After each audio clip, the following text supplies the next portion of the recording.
नमस्कार मित्रांनो. आपण क्रेमरच्या नियमाबद्दल बोलणार आहोत. एक सामायिक समीकरण सोडवण्याची ही एक अतिशय सोपी पद्धत आहे.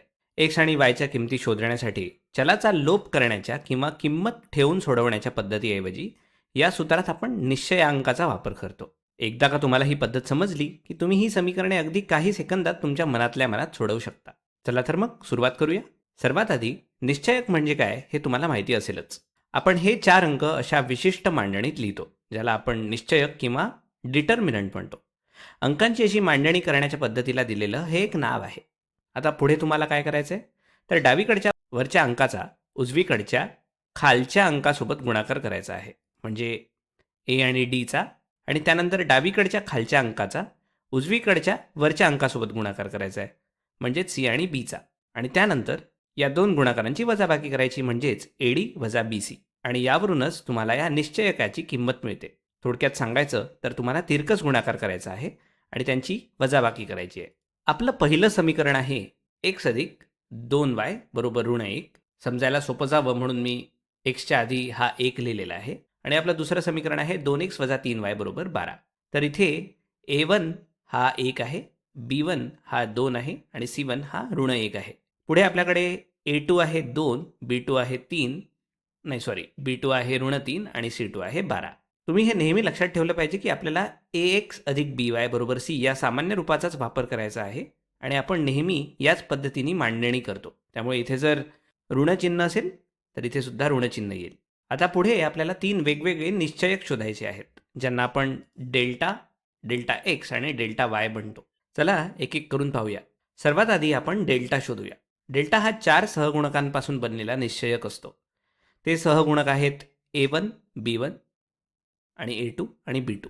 हे आपण इथे लिहिलेले आहेत 1, 2 आणि 2 आणि ऋण 3. तुम्ही लक्ष दिलं असेल तर आपण एक्सचे दोन्ही सहगुणक डाव्या बाजूला आणि वायचे दोन्ही सहगुणक उजव्या बाजूला लिहित आहोत. आता आपण तिरकस गुणाकार करूया. डावीकडून वरून उजवीकडे खाली आणि डावीकडे खालून उजवीकडे वर. तर ते होईल 1 गुणिले ऋण 3 वजा 2 गुणिले 2, म्हणजेच ऋण 3 वजा ऋण 4 बरोबर ऋण 7. आता हा डेल्टा ऋण 7 आहे, जो शून्य नाही. आणि हे खूप महत्त्वाचं आहे. हे का महत्त्वाचं आहे ते आपण थोड्याच वेळात पाहू. आणि हे शून्य नाही तर आपण पुढे जाऊ शकतो. आता पुढे आपल्याला डेल्टा एक्स तयार करायचा आहे. ते आपण कसं करणार आहोत, त्यासाठी सर्वात आधी तोच डेल्टा घ्या जो आधी आपण घेतला होता आणि त्यातील एक्सच्या स्तंभाच्या जागी स्थिर पदं लिहा. स्थिर पदं कोणती आहेत? C1 आणि C2, म्हणजेच ऋण 1 आणि 12. तर आपण या 1 आणि 2च्या जागी जे एक्सचे सहगुणक आहे ऋण 1 आणि 12 लिहिणार आहोत. तर डेल्टा एक्स हा झाला. आता या डेल्टा एक्सची जिथे स्थिर पदांनी एक्सच्या स्तंभाची जागा घेतली आहे, आता आपण ऋण 1 गुणिले ऋण 3 वजा 12 गुणिले 2 करू शकतो, जे येईल 3 वजा 24 बरोबर ऋण 21. तर डेल्टा एक्सची किंमत आहे ऋण 21. आता आपण डेल्टा वाय तयार करूया. डेल्टा वायमध्ये सुद्धा आपण आधी डेल्टा घेतला. त्यामध्ये जो वायचा स्तंभ आहे तो आपल्याला बदलायचा आहे कशाने? तो आपल्याला बदलायचा आहे स्थिरांकांनी. स्थिरांक होते ऋण 1 आणि 12. ते जर का आपण बदलले तर आपल्याला डेल्टा वाय असा दिसतो. आणि उजव्या बाजूचा हा स्तंभ आपण बदललेला आहे, जिथे स्थिरांक येतात. आता डेल्टा वायची किंमत येते 1 गुणिले 12 वजा ऋण 1 गुणिले 2, म्हणजेच 12 अधिक 2 बरोबर 14. आता आपण या समीकरणाची उकल शोधूया. ती कशी शोधायची? तर सर्वात आधी आपण डेल्टा, डेल्टा एक्स आणि डेल्टा वाय लिहून घेऊया. तर एक्सची किंमत डेल्टा एक्स वजा डेल्टा यांनी मिळते, म्हणजेच डेल्टा एक्स आहे ऋण 21 आणि डेल्टा आहे ऋण 7, तर ते येईल 3. त्याच्यामुळे एक्स बरोबर 3 येईल. आणि वायची किंमत आपल्याला या सूत्राने मिळते डेल्टा वाय भागिले डेल्टा, म्हणजेच 14 भागिले ऋण 7 बरोबर ऋण 2. तर आपली उकल आहे 3, ऋण 2. पण थांबा, आपण नेहमी आपलं उत्तर तपासून पाहिलं पाहिजे. चला तर मग या उकलींच्या किमती पुन्हा समीकरणात ठेवून दोन्ही समीकरणे तपासून पाहूया. आपलं पहिलं समीकरण होतं ax अधिक 2y बरोबर ऋण 1. आपली उकल आहे 3, ऋण 2. तर आपण एक्सच्या जागी 3 ठेवला आणि वायच्या जागी ऋण 2 ठेवले तर आपल्याला मिळेल 1 गुणिले 3 अधिक 2 गुणिले ऋण 2. ही आहे डावी बाजू, जी येते ऋण 1, आणि आपली उजवी बाजूसुद्धा ऋण 1 आहे. म्हणजे हे अगदी जुळत आहे. आता दुसरं समीकरण तसंच बघूया. 2 गुणिले 3 वजा 3 गुणिले ऋण 2, म्हणजेच 6 अधिक 6 म्हणजेच 12. आणि इथली सुद्धा उजवी बाजू 12 आहे, त्याच्यामुळे हेही समीकरण अगदी बरोबर जुळलं. या दोन्ही समीकरणांचं पूर्णपणे समाधान होत आहे. पण तुम्ही इथे एक आकृतीबंध बघितला का? किंवा पॅटर्न पाहिलात का? डेल्टामध्ये आपण सर्व सहगुणक घेतले होते, पण जेव्हा आपल्याला डेल्टा एक्स शोधायचा होता तेव्हा आपण एक्सचा स्तंभ बदलला. एक्सचा स्तंभ म्हणजे दोन्ही समीकरणांमधला एक्स या चलाचे सहगुणक.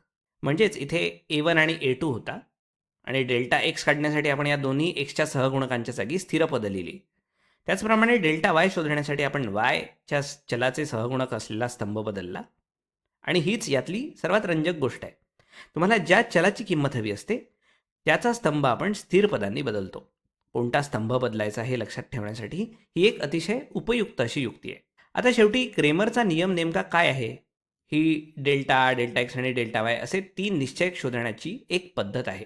आणि त्यानंतर त्याचा वापर करून आपण एक्स बरोबर डेल्टा एक्स भागिले डेल्टा आणि वाय बरोबर डेल्टा वाय भागिले डेल्टा या सूत्राने उकल काढतो. पण इथे एक अट आहे की डेल्टा 0 इतका नसावा. का बरं? कारण जर तो 0 असेल तर तुम्हाला अव्याख्येय उकल मिळेल. तुम्हाला एक्सची निश्चित किंमत मिळणार नाही. जर छेदस्थानी असलेला डेल्टा 0 असेल तर ते अव्याख्येय बनतं आणि त्याचा तुम्हाला पुढे काहीच उपयोग होत नाही. चला आता आपण हे दुसरं उदाहरण झटपट सोडवून पाहूया. कारण मी तुम्हाला शब्द दिला होता की आपण हे खूप वेगाने करू शकतो, बरोबर? तर इथे डेल्टा सोडवल्यास आपल्याला ऋण 11 मिळतील बघा. 2, 3, 3 आणि ऋण 1 हे आपण जर का सोडवलं तर आपल्याला 2 गुणिले ऋण 1 वजा 3 गुणिले 3 म्हणजेच ऋण 11 मिळतील. डेल्टा एक्ससाठी स्तंभ बदलल्यावर 2 आणि 3च्या जागी आपल्याला 8 आणि 1 लिहिता येतील आणि मग डेल्टा एक्स काढला तरी तो सुद्धा ऋण 11 मिळेल. तशाच प्रकारे डेल्टा वाय सोडवल्यास आपल्याला या डेल्टामधला फक्त उजवीकडचा स्तंभ बदलावा लागेल, जो 3 आणि ऋण 1 आहे, ज्याच्या जागी आपण 8 आणि 1 लिहूया आणि म्हणून डेल्टा वाय येईल ऋण 22. आता इथे डेल्टा बरोबर ऋण 11 आहे, जो 0 नाही आहे. तर आता पुढच्या पायरीकडे जाऊया. आपण डेल्टा, डेल्टा एक्स आणि डेल्टा वाय लिहून घेतले. आता एक्स काढण्यासाठी आपण डेल्टा एक्स भागिले डेल्टा करू, म्हणजेच ऋण 11 भागिले ऋण 11 म्हणजेच 1 आणि वाय बरोबर डेल्टा वाय भागिले डेल्टा म्हणजेच ऋण 22 भागिले ऋण 11 म्हणजे 2. तर या समीकरणाची उकल आहे 1,2. आपण हे तपासून बघू शकतो आणि आपण समीकरण तपासलं आणि मग एक्स आणि वायच्या जागी आपण 1 आणि 2 ठेवले तर बघा आपल्याला दोन्ही समीकरणांचं समाधान मिळतं. आता या पद्धतीत सर्वात जास्त होणारी चूक म्हणजे चुकीचा स्तंभ बदलणे. त्यामुळे नेहमी खात्री करा की तुम्ही योग्य स्तंभ बदलत आहात. एक्ससाठी डावीकडचा स्तंभ आणि वायसाठी उजवीकडचा स्तंभ बदलायचा असतो. एक्ससाठी एक्सचे सहगुणक आणि वायसाठी वायचे सहगुणक बदलायचे असतात. फक्त एवढंच तुम्हाला लक्षात ठेवायचं आहे. आता समजा जर डेल्टा 0 आला तर काय? सामान्यतः जेव्हा डेल्टा 0 येतो तेव्हा ती दोन्ही समीकरणं मुळात एकच असतात. तुमच्याकडे एकाच समीकरणाची 2 रूपं असतात आणि म्हणूनच तुमचा डेल्टा 0 येतो. हे दर्शवतं की ती एकाच रेषेची समीकरणं आहेत आणि त्यांना कोणतीही एकच अनन्य उकल नसते. अशा वेळेस आपल्याला अनंत उकली मिळतात. म्हणूनच तुम्हाला एक्सची किंमत अव्याख्येय मिळते, कारण तिथे एक उकल नसून अनंत उकली असतात. जसं आपण इथे बघू शकतो. शेवटी क्रेमरच्या नियमांची थोडक्यात उजळणी करायची झाल्यास आपण हे 3 टप्प्यात करतो. पहिल्यांदा सहगुणकांवरून डेल्टा काढा. त्यानंतर स्थिर पदांनी योग्य तो स्तंभ बदलून डेल्टा एक्स आणि डेल्टा वाय काढा.